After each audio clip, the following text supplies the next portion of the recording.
de Jesús sacramentado, vamos a tener este ratito de meditación. Estamos repasando en este tiempo pascual, saboreando cada una de las lecturas que en la vigilia pascual se proclaman.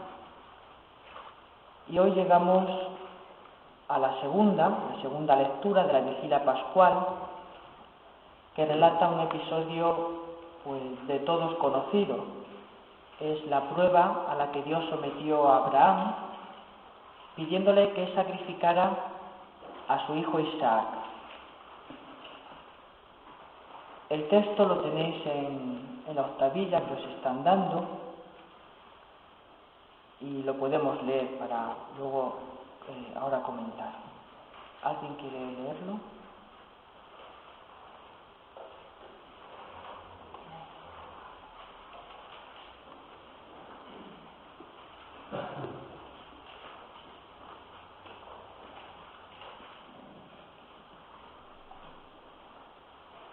En aquellos días Dios puso a prueba a Abraham llamándole: Abraham.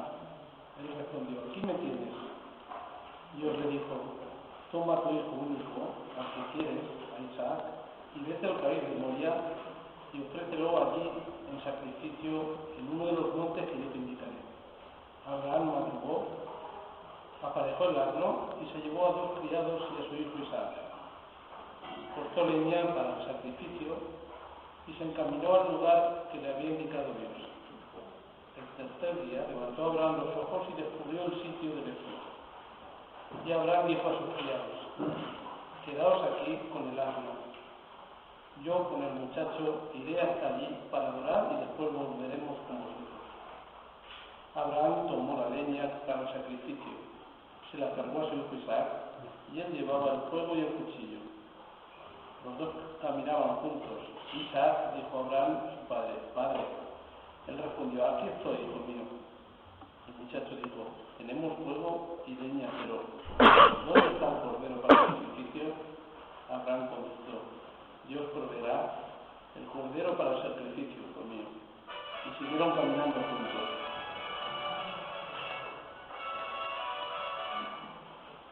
Cuando llegaron al sitio que les había dicho Dios, Abraham levantó allí el altar y apiló la leña. Luego ató a su hijo Isaac y lo puso sobre el altar, encima de la leña. Entonces Abraham tomó el cuchillo para degollar a su hijo, pero el ángel del Señor le gritó desde el cielo: Abraham, Abraham. Él contestó: aquí me tienes. El ángel le ordenó: no alargues la mano contra tu hijo ni le hagas nada. Ahora sé que temes a Dios, porque no te has reservado a tu hijo, tu único hijo. Abraham levantó los ojos y vio un carnero enredado por los cuernos en la maleza. Se acercó, tomó el carnero y lo ofreció en sacrificio en lugar de su hijo. Muy bien, este es el texto del sacrificio de Isaac.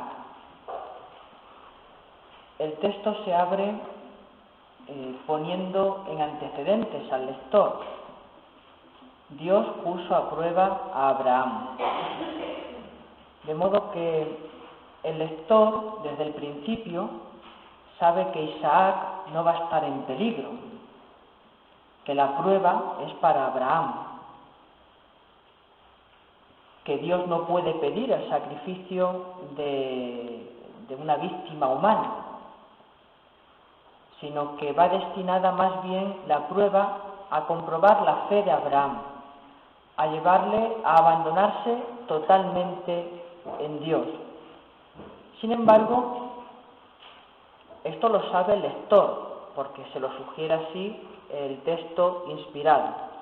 Pero para Abraham, aquella petición de Dios era dramática.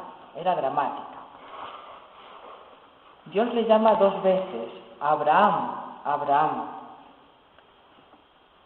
Le llama como al inicio, cuando en el capítulo 12 de Génesis Dios habla por primera vez a Abraham, que estaba en su tierra, le llama de la misma manera: Abraham, Abraham. La repetición del nombre indica ternura, indica amistad.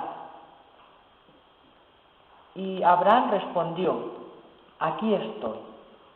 Y este aquí estoy se repite 3 veces en nuestro texto, aquí estoy. Al inicio, cuando Dios le llama, al final del texto, cuando el ángel detiene su mano, cuando está a punto de sacrificar a su hijo, y le vuelve a llamar Abraham, Abraham, y él responde, aquí estoy. Y en el centro del relato, cuando Abraham está subiendo con su hijo Isaac al monte Moria, y el hijo le dice, Padre, y él responde, aquí estoy, hijo mío. Esta respuesta, aquí estoy, es la mejor respuesta que se puede dar a Dios. Es la respuesta de la total disponibilidad. Aquí estoy para lo que tú quieras. Aquí estoy para lo que tú mandes, para lo que tú dispongas. Solo quiero hacer lo que tú quieras. Y desde el principio del relato se resalta esta disponibilidad de Abraham. El ser de Abraham es totalmente respuesta a la voz de Dios. Y es tan importante esto para nosotros, porque muchas veces nosotros pues no estamos dispuestos a decir aquí estoy, aquí estoy. Muchas veces nosotros pues huimos de nuestra realidad, nos hacemos cábalas en nuestra cabeza, pues yo sería mejor si mis circunstancias fueran también mejores, yo sería más entregado o sería más santo si mi familia fuera de otra manera, si mis padres fueran así, o si mis hermanos, o si mi marido, o si mi mujer, y huimos de la realidad. Estamos huyendo de la realidad en lugar de asumir la realidad y decir, aquí estoy, Señor, para responderte en mi realidad. Huimos en nuestra cabeza soñando otra realidad. Y a esa capacidad de huida que siempre tenemos, se le añade hoy otro tipo de fuga, que es la fuga virtual. Por ejemplo, en el mundo de Internet, ¿no? Pues cuántas personas se evaden de la realidad en la que viven para meterse en otra realidad, que es la realidad del Internet, ¿no? Cibernáutica. Y allí pues yo me encuentro a gusto. ¿Por qué? Pues porque allí, pues yo veo lo que yo quiero, no mi realidad. Huyo de ella y me meto en otra realidad distinta, que es la realidad virtual.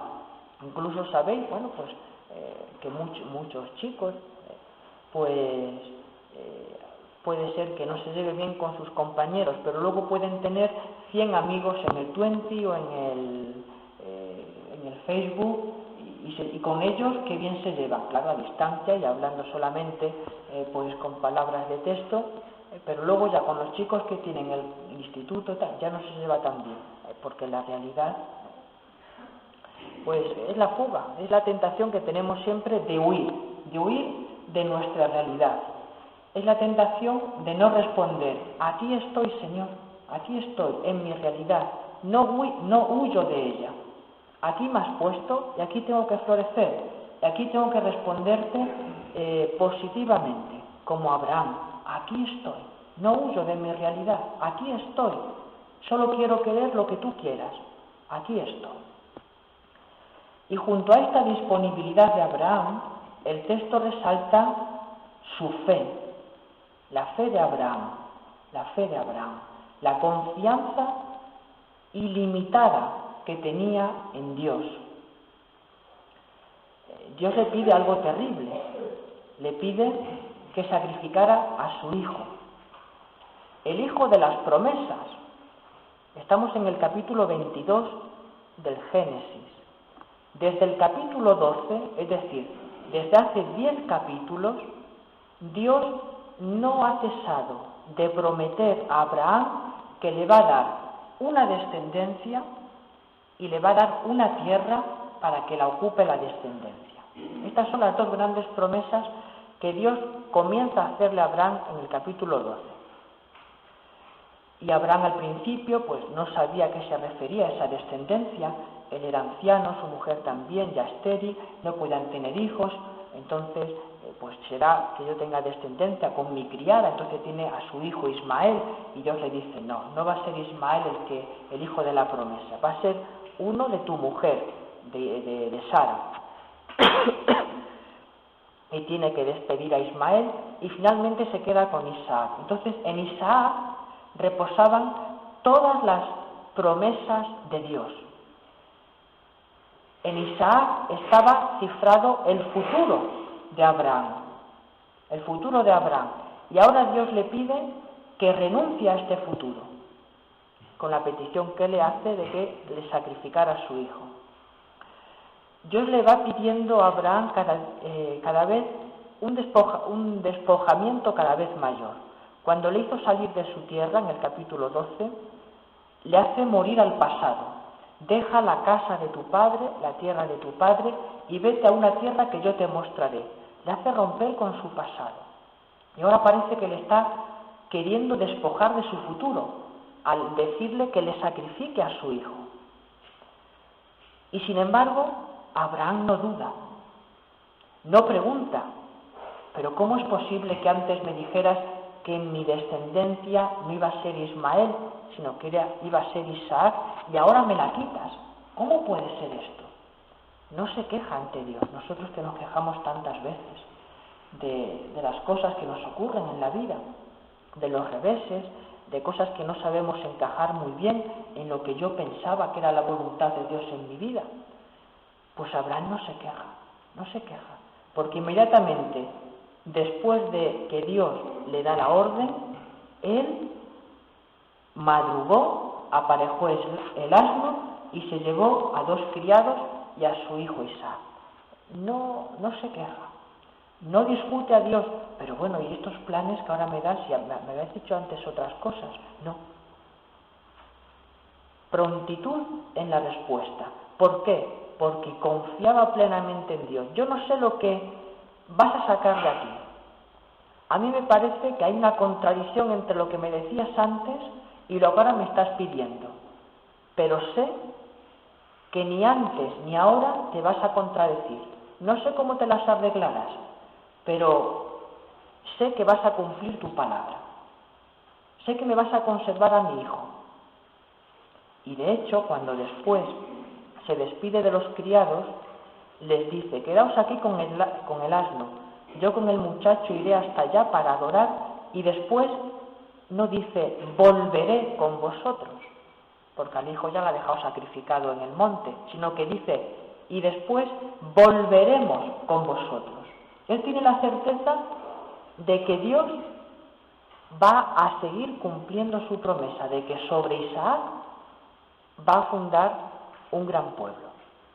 Pero no sabe cómo, porque tiene que sacrificar al hijo, pero confía en Dios. No te entiendo, Señor, pero me fío de ti, y sé que no vas a faltar a tu palabra, que eres fiel, y que no vas a ser infiel a tu palabra, que la vas a cumplir. La disponibilidad y la fe de Abraham en Dios. Tenemos después algunos detalles pues interesantes en el desarrollo del relato, interesantes especialmente para los padres y también para los sacerdotes. Por 2 veces se nos dice que los dos caminaban juntos. Abraham e Isaac, habiendo dejado a los criados en la falda del monte, caminaban juntos. Esta es la labor del padre, caminar junto a su hijo. O la función de una madre, caminar junto a su hijo. No solamente señalarle el camino que debe seguir, sino andar ese camino con el hijo. Esa es la tarea de los padres, también de los sacerdotes, padres espirituales, ¿no? Al fin y al cabo. Caminar junto a sus hijos. No decir, por ese camino se llega, ahora vas tú solito. No. Abraham no le dice a Isaac, sube allí que verás qué sorpresa te vas a encontrar. No. Caminaba junto a él. Caminaban los dos juntos. Y caminan no a donde el padre quisiera llevar al hijo o a donde el hijo le gustaría ir, sino caminan a donde Dios les ha dicho. Entonces no es mi camino el que yo tengo que mostrar a mi hijo, o mi hijo el que siga su propio camino, no. Ambos, padres e hijos, tienen que buscar cuál es el camino de Dios para ellos. No mi camino, no el tuyo, sino el camino de Dios. El camino de Dios en tu vida. Y caminamos los dos juntos, padres e hijos, como Abraham caminaba junto a Isaac. Caminaban los dos juntos.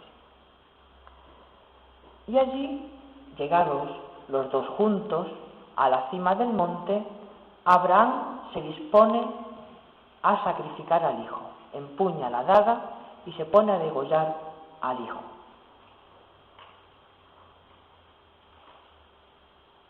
Un hijo, esta es otra enseñanza para los padres y también para los sacerdotes, un hijo es siempre para donarlo, para darlo. Un hijo es para darlo, como Abraham dio al hijo. Nosotros no tenemos la propiedad sobre nuestros hijos, no son posesión nuestra, sino que son un don. Lo único que ocurre es que cuando Dios nos lo da, pues sí, reconocemos este don, pero cuando este don pasa de las manos de Dios a mis manos, ya lo considero como algo mío. Es que es mi hijo, es mi hija. Lo considero como algo mío, como algo que yo lo puedo poseer y dominar. Pero no nos damos cuenta de que esta posesión mata al hijo. Y cuántas veces pues sabemos de casos de padres o madres excesivamente posesivos que han terminado ahogando al hijo, no físicamente, pero sí psicológicamente, moralmente, ¿no? ¿Por qué? Pues porque un hijo no es propiedad de nadie, ni siquiera de los padres. Son un don. Igual que cada uno de nosotros no somos posesión de nadie. Somos un don de Dios para los demás. Todos pertenecemos a Dios, pero ninguno podemos decir, tú eres mío. Tú eres mío. No. Un hijo es para darlo. Y dándolo, sacrificándolo, lo hacemos madurar. Lo hacemos madurar. Un hijo no madura si está continuamente y solo, bajo la posesión de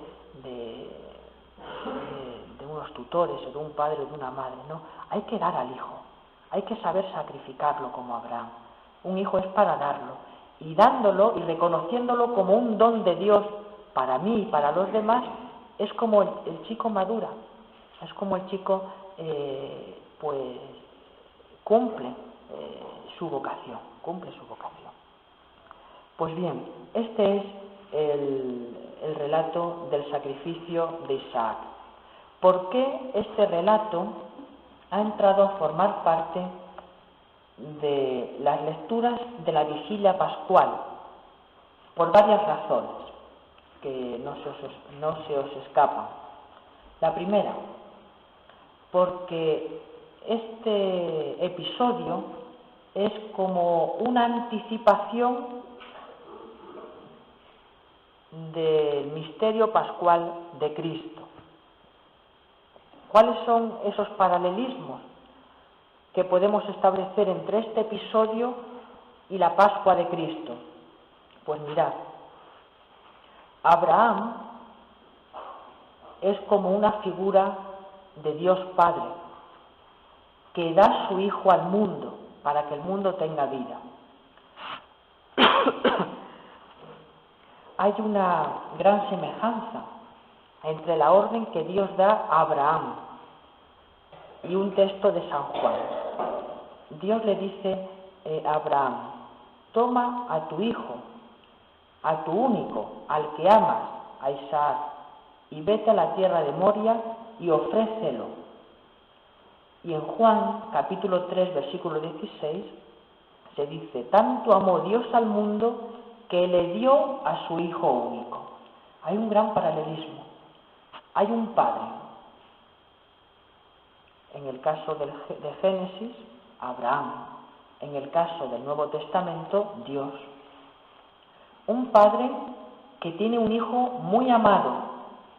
En el caso de Génesis, ese Hijo amado es Isaac. Toma a tu Hijo único, al que amas. Y en el caso del Nuevo Testamento, Dios tiene un Hijo único al que ama. Este es mi Hijo, mi predilecto, que es Cristo. Y hay un Padre, hay un Hijo y hay una donación del Padre que dona al Hijo. En el Génesis, Abraham ofrece a su Hijo. En el misterio pascual, en la Pascua, en el Nuevo Testamento, Dios ofrece a su Hijo al mundo, para que el mundo viva. Por lo tanto, encontramos este primer paralelismo. Es cierto, hay una diferencia, y es que Abraham recuperó con vida a su hijo, recuperó a Isaac. Dios no permitió que lo sacrificara. En cambio, dice San Pablo en la carta a los romanos que Dios no perdonó a su hijo, sino que lo entregó por todos nosotros. Cuando San Pablo está diciendo esto, Dios no perdonó a su hijo, ¿qué tiene de trasfondo? Tiene la falsilla del sacrificio de Isaac, que Dios perdonó a Isaac en el sentido de que no permitió que su padre lo sacrificara. En cambio, en el Nuevo Testamento, Dios no perdonó a su hijo, es decir, no le ahorró la muerte, le hizo gustar la muerte. Pero, y aquí viene un paralelismo más, Isaac es recuperado con vida en Génesis. El Padre recupera con vida también a Cristo. Isaac sin gustar la muerte, Cristo habiéndola gustado, es decir, habiendo pasado por la muerte. Pero uno y otro, ambos hijos, terminan con vida después de este episodio, pero Cristo habiendo pasado por la muerte. De modo que Isaac recuperado es como un anticipo de la resurrección de Cristo, como un anticipo de la resurrección de Cristo. Ahí vemos la conveniencia de la proclamación de esta lectura en la noche santa de la resurrección de Cristo. Pero hay más paralelismos. Los santos padres ven un gran paralelismo entre el siguiente gesto. Abraham, dice el texto de Génesis, toma la leña para el holocausto y la carga sobre su hijo Isaac, dice el texto. Abraham cargó la leña sobre Isaac. Y los padres ven aquí un paralelismo con la cruz de Cristo. Cristo cargó sobre sí la leña de la cruz, su madero, donde habría de morir en el Calvario. Y otro paralelismo que ven los padres es: Abraham construyó un altar, colocó la leña y ató a su hijo Isaac y lo puso sobre la leña. Lo ató y lo puso sobre la leña, dicen los padres. Aquí hay otro anticipo, otra figura del Nuevo Testamento. ¿Por qué? Pues porque Cristo es también atado sobre la leña, sobre la cruz, y es puesto sobre ella. Es puesto sobre ella. Hay, por lo tanto, estos paralelismos en estos gestos del episodio del Génesis y del relato de la Pasión. Hay algún paralelismo más, que es el siguiente. Y este nos viene no del relato del Génesis, sino que nos viene de los Targumim. ¿Qué son los Targumim?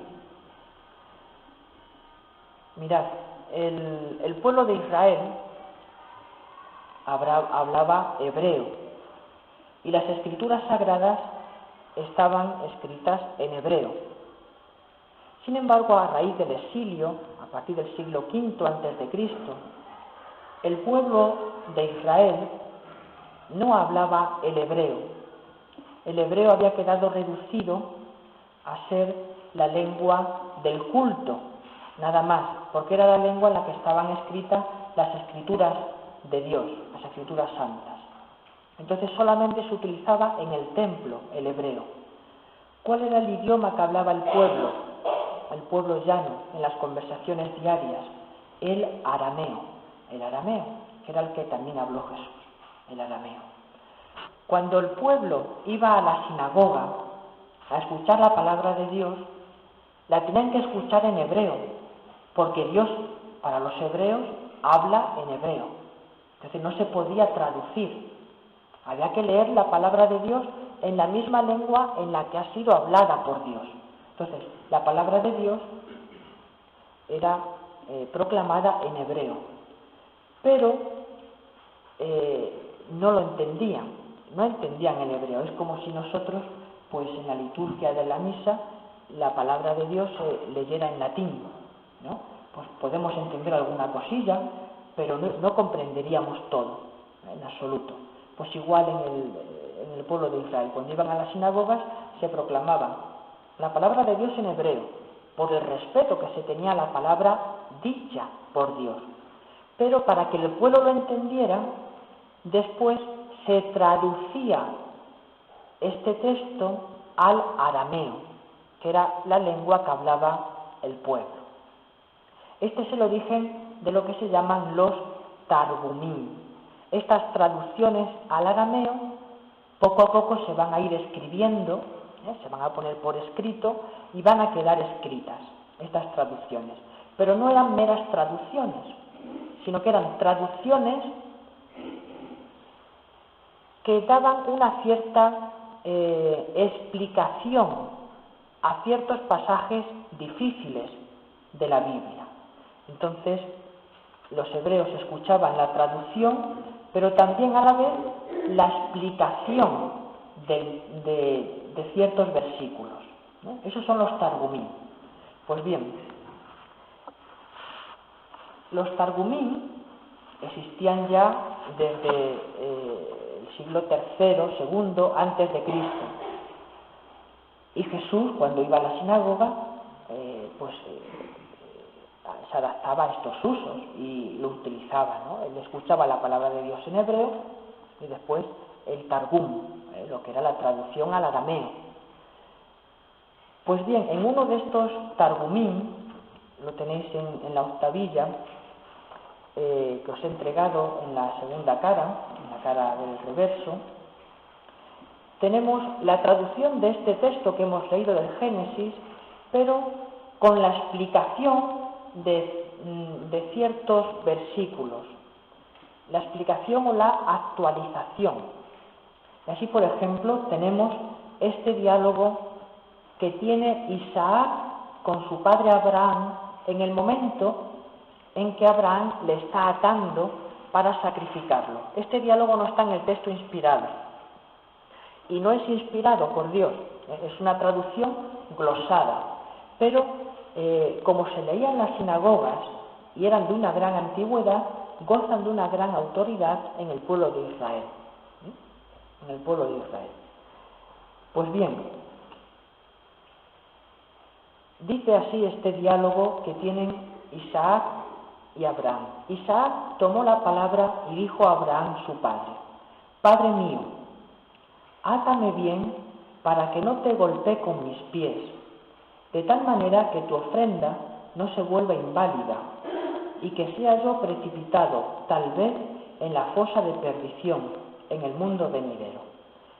El Targum explica que Isaac, cuando fue sacrificado por su padre Abraham, tenía 37 años. Tenía 37 años. Bueno, antes del relato del Génesis 22, en el Targum hay un diálogo un poco divertido entre Ismael e Isaac. Eran hermanos pero de padre, ¿no? Ismael era hijo de Agar, la esclava, Isaac de Sara, la mujer. decía, están hablando los dos hermanos, y decía Ismael: yo soy más grato a Dios que tú, porque yo fui circuncidado a los 8 años, muy temprano, muy temprano. Entonces yo soy muy querido por Dios. Y le dijo Isaac, dice: mira, yo tengo ahora 37. Dice: y si Dios me pidiera que le diera todo lo que soy, con todos mis miembros, yo se lo daría.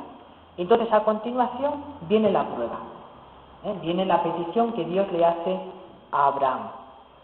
Pues bien, cuando ocurre este diálogo que hemos leído, Isaac tiene 37 años. Con este diálogo lo que se está diciendo es que si Isaac no hubiera querido también el sacrificio que Dios le había pedido a Abraham, ese sacrificio no se hubiera realizado. Abraham, anciano, Isaac, un joven de 37 años, tiene más fuerza que su padre. Si Isaac no hubiera consentido en ser sacrificado, Abraham no hubiera podido hacerlo. Por lo tanto, el Targum lo que nos está diciendo es que no solo Abraham obedece a Dios, sino que Isaac también consiente en ese sacrificio. Isaac se ofrece también voluntariamente a ese sacrificio y le dice: átame bien, para que cuando tú me des, cuando yo sienta el dolor de la daga, no te eche atrás y no puedas concluir el sacrificio, porque una víctima no es grata a Dios si tiene una herida. Si Abraham solamente hiere a Isaac porque Isaac no se deja matar, Isaac termina siendo una víctima desagradable a Dios porque tiene una herida. En el templo de Jerusalén, los carneros, los corderos que se ofrecían tenían que ser sin mancha, es decir, sin ninguna falta, ninguna herida. Por eso le dice Isaac: átame bien para que yo no pueda defenderme y tú puedas concluir tu sacrificio y yo sea una víctima grata a Dios, para que no me tenga que ver en la fosa de la perdición, sino que sea una víctima grata a Dios. Por lo tanto, la ofrenda voluntaria que Isaac hace de su propia vida en el Targum es ya un anticipo también de la ofrenda voluntaria que Cristo hace de su propia vida en la cruz. Nadie me quita la vida, sino que yo soy quien la doy voluntariamente. Yo soy quien la doy voluntariamente. No, pues este es también un gran paralelismo entre un texto y otro. Cierto que en el Targum, pero es un Targum que ya se leía en tiempos de Jesús, que Jesús conocía, que los evangelistas conocían.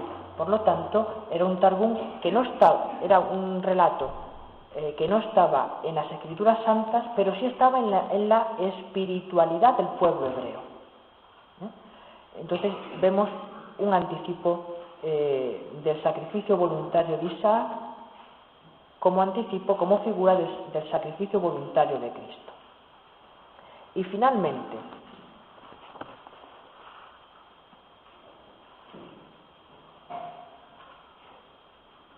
este relato del sacrificio de Isaac se proclama en la vigilia pascual, se proclama en la noche de la Pascua. En un Targum se habla de 4 noches, el poema de las 4 noches. Una de esas noches es la de nuestro texto. Tenéis aquí el texto de las 4 noches que lo vamos a leer.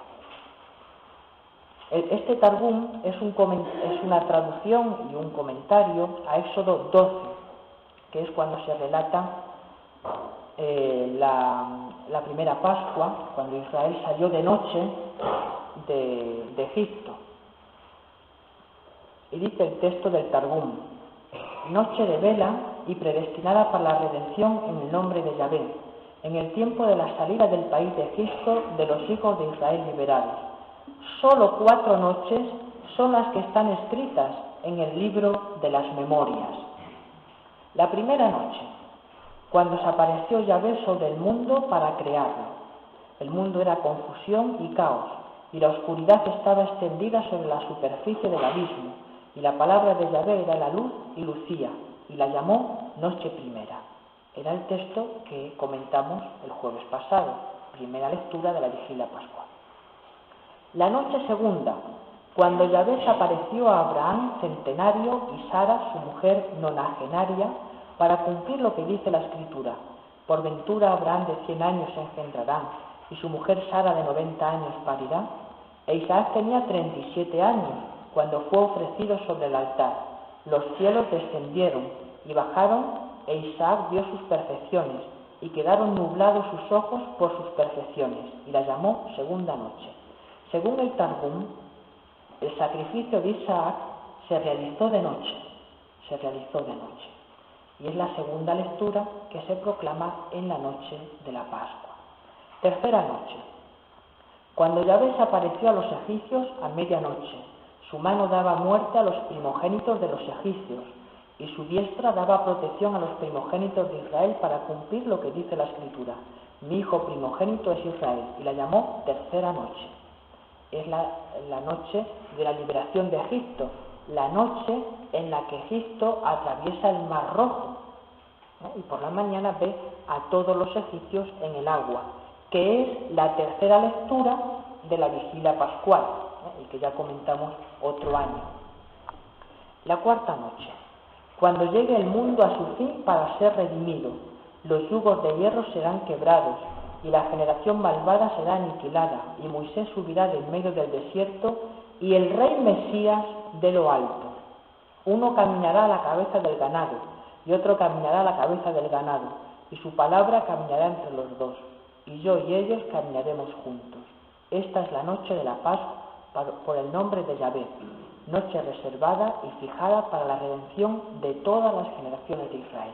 La cuarta noche, ¿cuál es? La noche del Mesías, la noche en que el Mesías va a redimir a todas las generaciones de Israel.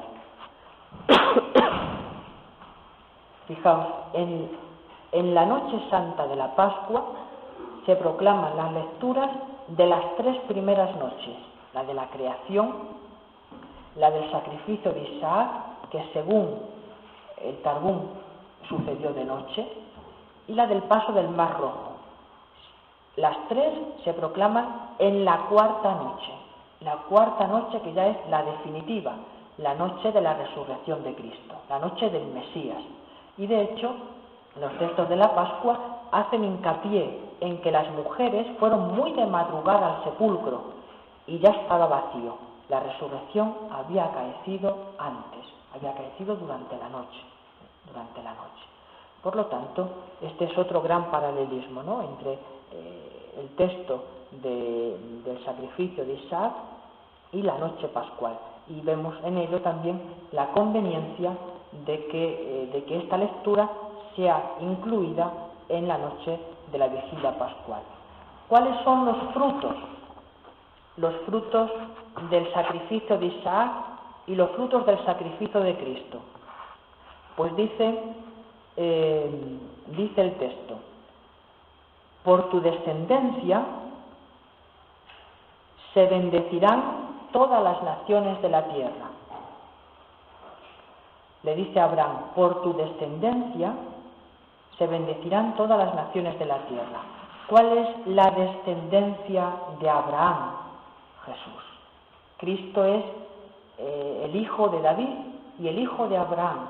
Y así lo vemos en la genealogía de San Mateo, que dice hijo Jesús, genealogía de Jesús, hijo de David, hijo de Abraham. La descendencia de Abraham es Jesús, y por él han sido bendecidas todas las razas de la tierra. Bueno, pues así terminamos nuestro recorrido un poco rápido de esta lectura del sacrificio de Isaac. que los comentarios que vamos haciendo, espero que nos vayan ayudando un poco más a ir entrando en lo que es la espiritualidad pascual, y también para que esperemos también al Espíritu Santo con el corazón más lleno de Dios. Gloria al Padre, y al Hijo, y al Espíritu Santo, como era en el principio, ahora y siempre, por los siglos de los siglos. Ave María Purísima.